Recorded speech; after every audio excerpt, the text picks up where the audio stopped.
Hi, my name is Julie with eXp Realty, and today I wanted to talk to you about earnest money. What is earnest money? Where does it go? Do I get it back? How much should I give? The way I like to explain earnest money is exactly what it means. Earnest, resulting from or showing sincere and intense conviction. The amount of earnest money that is initially presented to a seller shows them just how earnest you are. It represents how serious you are about buying their property. If you put a small amount of money down, the seller might not think you're very sincere.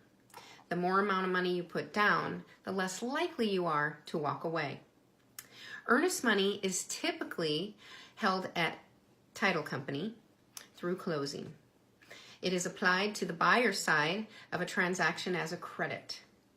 If the buyer is getting a loan for zero down and the seller is paying 100% of the buyer's closing costs, then the buyer would be given a refund at the end of closing.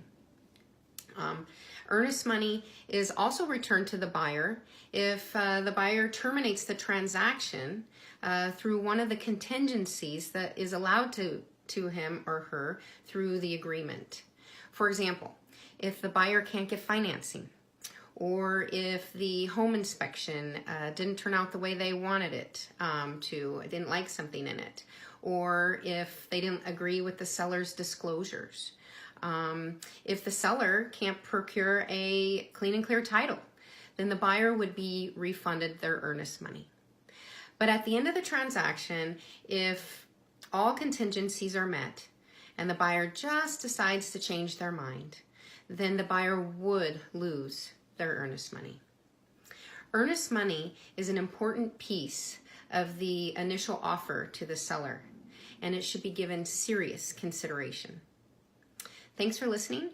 If you know of anyone who is buying or selling, please reach out. I would be happy to help. I hope you have an amazing day.